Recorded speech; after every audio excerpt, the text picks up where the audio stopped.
Seja bem-vindos ao canal Li um Livro. Por favor, se inscreva no canal para que eu leia livros para você.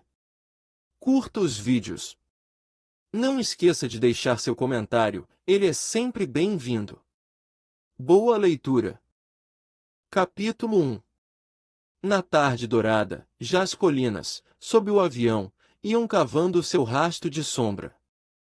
Os campos tornavam-se luminosos, de uma luminosidade perene. Naquelas regiões, os campos não cessam de espalhar seu ouro, assim como no inverno não findam a sua apoteose de neve.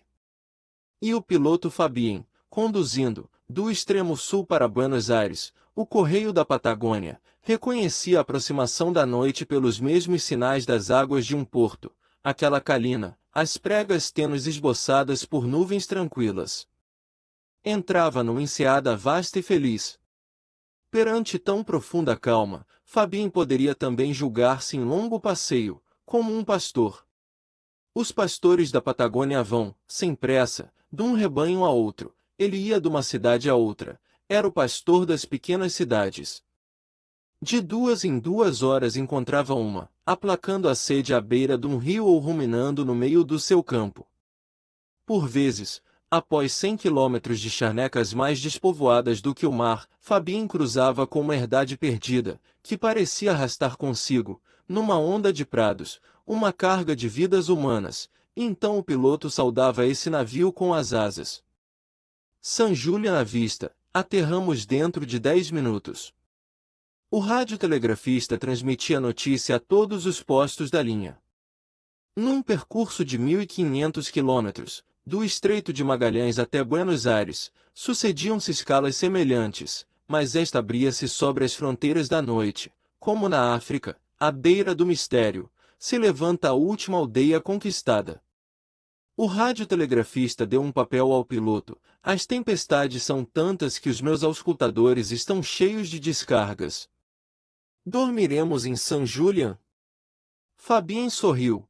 O céu estava calmo como um aquário e dali para frente todas as escalas assinalavam: céu limpo, vento nulo. Respondeu: continuaremos. Mas o radiotelegrafista pressentia que as tempestades se haviam escondido em algum lugar, como os vermes se escondem nos frutos. A noite seria bela, mas estragada, repugnava-lhe entrar naquela escuridão prestes a apodrecer. Ao descer sobre San Julián com o motor ao ralenti, Fabien sentiu-se cansado. Crescia ao seu encontro tudo o que torna agradável a vida dos homens, as suas casas, os seus pequenos cafés, as árvores das suas avenidas. Fabien sentia-se como um conquistador após suas conquistas que, ao debruçar sobre as terras do seu império, descobrisse a felicidade dos homens. Precisava depor as armas, sentiu o seu próprio peso, o seu esgotamento, porque, às vezes, até as nossas misérias nos fazem ricos. Precisava ainda sentir-se um homem simples, contemplando da sua janela uma paisagem para sempre imutável. Teria aceito aquela minúscula aldeia, após havermos escolhido, contentamo-nos com o acaso que governa a nossa existência e podemos amá-lo. Limita-nos como o amor. Fabien desejaria viver muito tempo neste lugar, desfrutando a sua pequena parcela de eternidade, pois as cidadezinhas onde ficava uma hora e os seus jardins cercados por velhos muros, que ele cruzava, pareciam-lhe eternos, porque perduravam fora dele. E a aldeia crescia ao encontro da tripulação e abria-se-lhe. E Fabien sonhava com amizades, com a suavidade das moças, com a intimidade criada por toalhas brancas, com tudo que lentamente nosso coração vai conservando para todo sempre. As asas quase roçavam a aldeia, que corria, desvendando o mistério dos seus jardins encerrados em muros que já não os protegiam. Mas, tendo aterrado, Fabien compreendeu que vira apenas o lento arrastar de um punhado de homens no meio das suas pedras. A esta aldeia, bastava-lhe a imobilidade para garantir o segredo das suas paixões e para negar-lhe, a ele, a sua suavidade. Se a quisesse conquistar, teria de renunciar à ação. Passados os 10 minutos previstos para a escala, Fabien teve de partir. Voltou-se para San Julián. Agora era apenas um punhado de luzes, depois de estrelas, Depois, até a poeira, que por último tentará, se dissipara. Já não vejo os mostradores, vou acender as luzes. Ligou, mas na atmosfera azulada as lâmpadas vermelhas da carlinga projetaram sobre as agulhas uma luz ainda tão diluída que não conseguiu iluminá-las. Passou a mão pela lâmpada, os dedos ficaram apenas róseos. Cedo demais. Porém, como um fumo escuro, a noite ia crescendo e já enchia os vales, confundindo-os com os campos. E também já se alumiavam as aldeias, e as constelações que elas formavam respondiam umas às outras. E ele, por sua vez, acendendo e apagando as luzes de posição, respondia às aldeias. A terra enchia-se de apelos luminosos, cada lar ateando a sua estrela perante a noite imensa, tal como a luz de um farol voltado para o mar. Tudo que abrigava uma vida humana cintilava já. Fabien maravilhava-se ao ver que desta vez a entrada na noite fazia lembrar a chegada, lenta e bela, a uma enseada. Enfiou a cabeça na carlinga. O rádio das agulhas começava a luzir. O piloto verificou os números um por um e ficou satisfeito. Sentia-se solidamente sentado no céu. As pontas dos seus dedos afloraram uma longarina de aço e Fabien sentiu a vida pulsar no metal. O metal não vibrava, vivia. Os 500 cavalos do motor faziam passar pela matéria rígida uma corrente muito doce, que transformava o gelo em carne veludínea. Uma vez mais, o piloto não sentia, ao voar, nem vertigem, nem embriaguez, mas o trabalhar misterioso de uma carne com vida. O seu mundo estava agora recomposto e Fabien ajeitava-se para se instalar bem comodamente nele. Tocou levemente no quadro de distribuição elétrica e em seguida em cada um dos contatos, mexeu-se um pouco, encostou-se mais confortavelmente e procurou a posição em que melhor pudesse sentir o balançar das 5 toneladas de metal que a noite movediça soerguia. Depois, às apalpadelas, procurou a lâmpada de socorro, empurrou-a para seu lugar, perdeu-a, voltou a encontrá-la, certificou-se de que não escorregaria, deixando-a de novo para bater levemente com a ponta dos dedos em cada alavanca, automaticamente, adestrando os dedos para um mundo de cego. E só então, sentindo-os bem adestrados, decidiu-se a acender uma lâmpada, que veio iluminar a carlinga de instrumentos exatos. E, como se desse um mergulho, passou a vigiar apenas, no painel, a entrada da noite. Depois, visto que nada vacilava, vibrava ou tremia e que o giroscópio, o altímetro e o regime do motor estavam em ordem, estirou-se um pouco, apoiou a nuca no assento de couro e deixou-se levar por aquela profunda meditação do voo, em que se goza uma esperança inexplicável. E agora, no coração da noite, como um vigia, Fabien descobre que a noite mostra ao homem aqueles apelos, aquelas luzes, aquela inquietação. Esta simples estrela na escuridão, o isolamento de uma casa. Uma estrela que se apaga, é um lar que se fecha no seu amor. Ou no seu tédio. É uma casa que cessa de acenar ao resto do mundo. Os camponeses, sentados à mesa junto do candeeiro, mal sabem o que desejam, ignoram que, na imensa noite que os contém, o seu desejo tem um tão grande alcance. Mas, vindo de 1000 quilômetros de distância, Fabien descobre esse alcance e sente que vagas profundas fazem subir e descer o avião que respira, após ter atravessado 10 tempestades, como países em guerra, separados por clareiras de luar, ao atingir, uma a uma, embebido num sentimento de vitória, aquelas luzes. Os camponeses creem que a luz do seu lampião ilumina apenas a mesa humilde, mas a 80 quilômetros de distância, alguém já distinguiu o apelo dessa luz, como se aqueles homens abalouçassem, desesperados, numa ilha deserta, em frente do mar. Capítulo 2.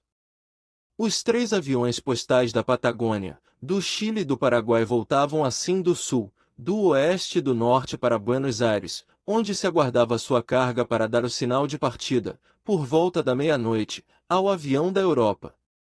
3 pilotos perdidos na noite, cada qual arrede um nariz de avião maciço como uma barcaça, iam meditando no seu próprio voo e baixando lentamente de um céu de tormenta ou de paz sobre a cidade imensa, quais estranhos camponeses descendo das suas serras. Riviere, responsável por toda a rede, andava de um lado para outro, no campo de aterragem de Buenos Aires. Mantinha-se silencioso, porque para ele, até chegarem os 3 aviões, a jornada encontrava-se povoada de temores. Minuto a minuto, à medida que ia recebendo os telegramas, Riviere tinha consciência de arrancar um pedaço ao destino, reduzindo a parcela de desconhecido e trazendo as suas tripulações, arrancadas à noite, até a margem. Um operário acercou-se de Riviere para lhe comunicar uma mensagem do posto de rádio. O Correio do Chile anuncia que já vê as luzes de Buenos Aires. Está bem. Riviere escutaria em breve o ruído desse avião. A noite já devolvia como um mar cheio de fluxo e refluxo e de mistérios entrega à praia o tesouro que longo tempo andou balouçando. E mais tarde, o mesmo mar entregaria os outros 2. Findaria então o dia. As tripulações cansadas iriam dormir, substituídas por tripulações novas. Mas Riviere não teria descanso. Por sua vez, o Correio da Europa iria enchê-lo de inquietação. E seria sempre assim. Sempre. Pela primeira vez na vida, o velho lutador verificava, com espanto, que se sentia cansado. A chegada dos aviões não representaria nunca a vitória que termina uma guerra e abre uma era de paz bem-aventurada. Para ele representaria, apenas e sempre, mais um passo, depois de 1000 outros passos iguais. Teve a impressão de estar há muito levantando, com todas as suas forças, um fardo enorme, um esforço sem descanso, nem esperança. Estou a envelhecer. Ele envelhecia, se de fato já não encontrasse unicamente na ação o seu contentamento. Admirou-se de agitar problemas que para ele nunca tinham existido. E, não obstante, chegavam-lhe, num melancólico murmúrio, todas as coisas boas que sempre afastara de si, um oceano perdido. Tudo isso está então tão perto? Compreendeu que tinha feito recuar, pouco a pouco, para a velhice o que torna doce a vida de um homem. Como se realmente se pudesse ter tempo um dia, como se ganhasse, ao cabo da vida, aquela bem-aventurada paz que imaginamos. Mas a paz não existe. Talvez não haja vitória. Não existe uma chegada definitiva de todos os correios. Riviere parou em frente de Leroux, um velho contramestre que estava entregue ao seu trabalho. Fazia já também 40 anos que Leroux trabalhava e o seu trabalho exigia-lhe todas as forças. Quando, por volta das 10 ou meia-noite, Leroux voltava para casa, não era um mundo diferente que ia encontrar, esse abandono não representava uma evasão. Riviere sorriu para aquele homem que levantava o rosto endurecido para lhe indicar um eixo azulado. Estava bem apertado, mas consegui. Riviere inclinou-se sobre o eixo. O prazer do ofício apossara-se de novo dele. É preciso dizer nas oficinas para deixarem essas peças mais folgadas. Tocou com os dedos os sinais deixados pela fricção dos metais, depois olhou de novo para Leroux. Perante aquelas rugas severas, uma pergunta absurda subiu-lhe aos lábios. Até o fazia sorrir. Ouça, Leroux, você dedicou muito tempo ao amor na sua vida? Oh, o amor! O senhor diretor sabe. Você é como eu, nunca teve tempo. Lá muito, não.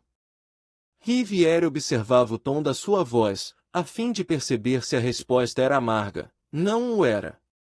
Perante a sua vida passada, aquele homem mostrava-se tranquilamente satisfeito, como o carpinteiro que exclama ao acabar de polir uma boa prancha: pronto, acabou-se.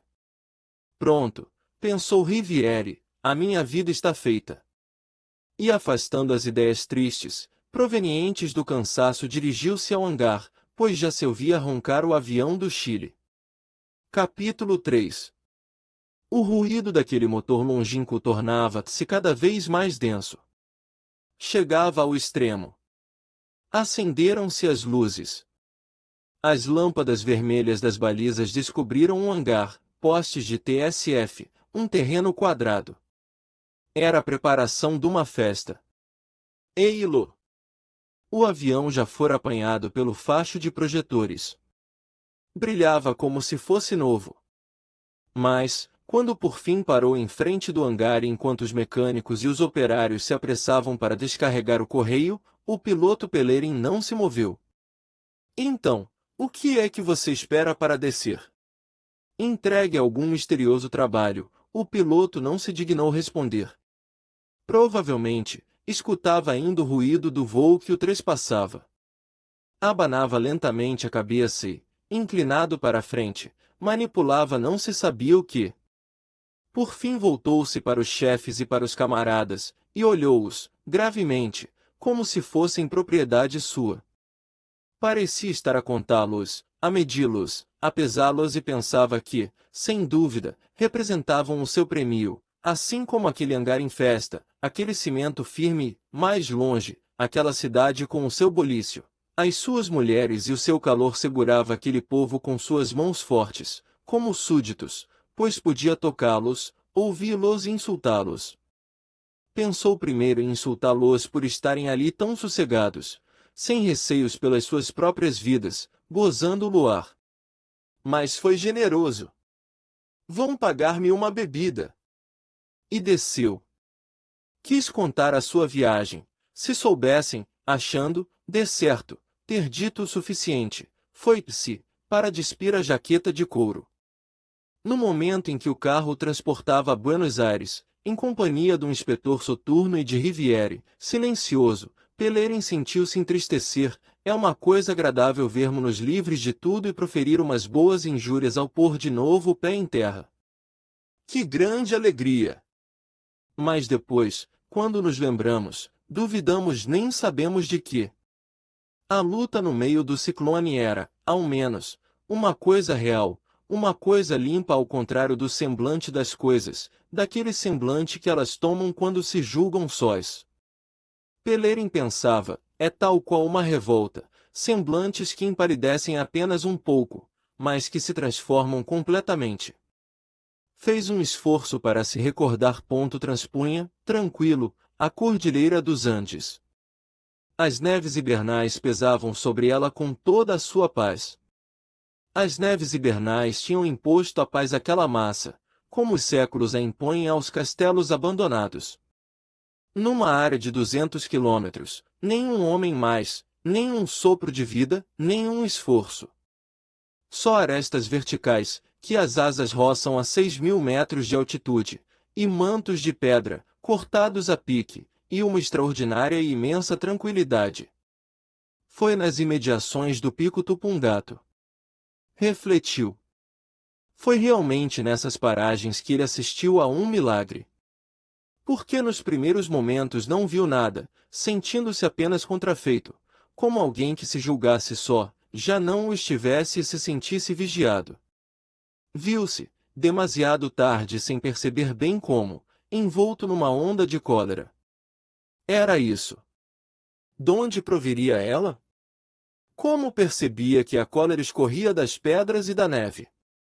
Pois nada parecia vir ao seu encontro, nenhuma ameaçadora tempestade se vizinhava. Mas, naquele lugar, um mundo, apenas um pouco diferente, surgia do outro. Pellerin olhava, com um inexplicável aperto no coração, aqueles cumes inocentes, aquelas arestas, aquelas cristas de neve, apenas um pouco mais cinzentos e que, contudo, começavam a tomar vida, como se fossem um povo. Sem ter de lutar, ele apertava as alavancas de comando com as mãos. Preparava-se qualquer coisa que não compreendia. Os seus músculos retesavam-se, como os de um animal que se prepara para o salto, mas era certo que perante ele só havia calma. Sim, calma, mas impregnada de um estranho poder. Depois tudo se tomou cortante. As arestas, os cumes, tudo ficou cortante, sentia-os cortando, como proas, o vento rijo. E, depois, pareceu-lhe que mudavam de rumo e derivavam à sua volta, à maneira dos navios gigantes escolhendo a posição de combate. E depois surgiu, misturada com o ar, uma poeira que subia, pairando docemente como um véu ao longo das neves. Então, buscando uma saída em caso de retirada forçada, Pelerin voltou-se para trás e estremeceu. Por trás dele toda a cordilheira parecia fermentar. Estou perdido. Dum dos picos, em frente, irrompeu a neve, um vulcão de neve. Depois o mesmo sucedeu num segundo pico, um pouco à direita. E do mesmo modo, todos os picos, um após outro, se inflamaram, dir-se-ia tocados sucessivamente por um invisível estafeta. Foi então que, aos primeiros redemoinhos do ar, em volta do piloto as montanhas oscilaram. A ação violenta deixa poucos sinais, já se apagara a recordação dos violentos redemoinhos que o tinham levado aos tombos. Lembrava-se apenas de ter se debatido, raivosamente, no meio daquelas chamas pardas. Refletiu. O ciclone não tem importância nenhuma. Saímos dele com vida. Mas antes dele, aquele nosso estranho encontro. Parecia-lhe reconhecer, entre mil, um certo semblante, contudo, já o esquecera. Capítulo 4. Rivière observava Pelerin. Daí a 20 minutos, quando descesse do carro, gasto e penoso, o piloto iria misturar-se à multidão. Talvez pensasse, estou cansadíssimo, maldita profissão. E confessasse à sua mulher qualquer coisa nesse gênero, está-se melhor aqui do que sobrevoando os Andes. E apesar disso, tudo que prende os homens tão fortemente desprendera-se dele quase que por completo, conhecer a miséria das coisas. Acabará de passar algumas horas do outro lado da Sena, sem ter a certeza de que aquela cidade ofuscante de luzes seria de novo dele. Sem mesmo saber se voltaria a encontrar as amigas de infância, maçantes mais queridas, que são as pequenas imperfeições do ser humano. No meio de qualquer multidão, pensava Rivière, há homens que não se distinguem dos outros e são prodigiosos mensageiros. E nem eles próprios sabem disso. A não ser que Rivière temia certos admiradores que, não compreendendo o caráter sagrado da aventura, estragam-na com suas exclamações, tornando menor o homem. Mas agora Pelerin conservava toda a sua grandeza, pois sabia, melhor do que ninguém, o que vale o mundo visto sob certo prisma e afastava de si, com um soberbo desdém, os aplausos vulgares. Por isso mesmo Rivière felicitou-o. Como foi que você venceu? E Pelerin entrou-lhe no coração, porque falava do trabalho com simplicidade, considerando seu voo como um ferreiro considera a sua bigorna. Pelerin explicou, em primeiro lugar, como vira cortada a retirada. Quase se desculpava, é certo que não tinha escolha. A seguir não vira mais nada, a neve cegava-o. Mais violentas rajadas salvaram-no, elevando-o a 7.000 metros. Mantive-me, com certeza, rente às cristas durante toda a travessia. Também falou do giroscópio, cuja tomada de ar deveria ser mudada. A neve obstruía-a, forma uma camada de geada, percebe? Mais tarde, outras rajadas fizeram Pelerin tombar, mais ou menos a 3.000 metros. Surpreendia-se de não ter ainda chocado com alguma coisa. É que já sobrevoava a planície. Dei por isso de repente, ao desembocar num céu limpo. Explicou, enfim, que tivera nesse instante a sensação de sair de uma caverna. Também havia tempestade em Mendoza? Não. Aterrei com céu limpo, sem vento. Mas a tempestade seguia-me de perto. Fez a sua descrição porque, dizia, de qualquer forma era uma coisa estranha. O cimo perdia-se muito alto, nas nuvens de neve, mas a base rolava sobre a planície como uma lava negra. Uma a uma, as cidades iam sendo tragadas. Nunca vi uma coisa assim. Depois calou-se, embebido em alguma recordação. Rivière voltou-se para o inspetor. É um ciclone do Pacífico de que fomos prevenidos demasiado tarde. Aliás, esses ciclones nunca ultrapassam os Andes. Não se podia prever que aquele continuaria para leste. O inspetor, que não percebia nada disso, aprovou. Mostrando hesitação, voltou-se para Pelerin e o seu pomo de Adão mexeu. Mas calou-se. Após refletir, olhando fixamente para frente, recompôs a sua melancólica dignidade. Esta dignidade ia com ele como uma bagagem. Tendo desembarcado na véspera na Argentina, chamado por Riviere para se ocupar de vagos mistérios, o inspetor sentia-se embaraçado pelas suas mãos enormes e pela dignidade do seu ofício. Obrigado por me deixar ler o livro para você. Siga o canal Li um Livro, para que eu continue lendo livros para você. Foi um prazer, até a próxima leitura juntos. Não esqueça de deixar seu comentário, ele é sempre bem-vindo. Até breve.